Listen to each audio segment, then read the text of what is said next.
Procedure turns are used to reverse direction and establish the aircraft inbound on an intermediate or final approach course. The altitude shown on the chart for a procedure turn is a minimum, and the maneuver must be completed within the distance shown on the chart. Both this distance and the side of the course on which the procedure turn are charted are critical, because only by following the procedure are you assured of terrain and obstruction clearance.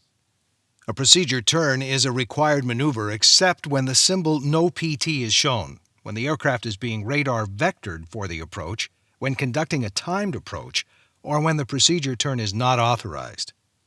On the ILS to runway 10 at Millville Municipal Airport in New Jersey, for example, no procedure turn is required if you fly the transition shown from the Smyrna Vortac. The most common procedure turn is the 45-degree type. Fly outbound, do a 45, a 180, then intercept. Some pilots use an 80-degree, 260-degree course reversal instead of the 45. This is fine. Just be sure it is done on the correct side of the outbound course. If the chart shows a procedural track, such as a teardrop when you fly outbound on one radial and then turn and fly inbound on another, that procedure must be flown as charted if you do a procedure turn. Another example of a procedural track would be a DME arc.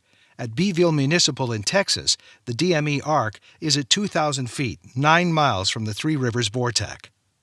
Many of the procedure turns charted now appear as holding patterns at an intermediate fix or the final approach fix. The holding pattern maneuver is considered complete when the airplane is established inbound after the appropriate entry. If cleared for the approach while in a holding pattern, and if the aircraft is at the prescribed altitude, no additional circuits in the hold are required or expected. If it were to be necessary to fly another pattern to lose altitude, the controller should be informed. Where the aircraft is radar vectored or the chart specifies no PT, no pilot may make a procedure turn unless one is sought from and approved by air traffic control.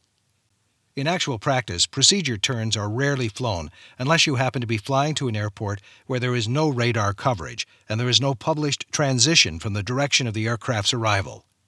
For example, if you were arriving at Frederick, Maryland, from any point to the east or north, you'd likely be cleared over the Westminster VOR to fly the published transition. If coming from the south or west, you'd likely be cleared to the Frederick VOR, and then for an ILS approach. As you can see, there is a published transition from the VOR to Rickey. From Rickey, you'd go out and fly the published procedure turn. How far you go beyond Rickey before starting the turn is at your discretion, but you must at all times remain within 10 miles of Rickey. One other word on procedure turns. It helps to know the approximate wind aloft because if it is strong, you would want to apply some appropriate drift correction in flying the procedure turn. You'd also want to be aware of the winds such that they might blow the airplane farther than 10 miles away if the maneuver were started late. If your airplane is GPS equipped, you can see exactly how far away you are. Just make sure your navigator is displaying the distance to the correct fix or waypoint.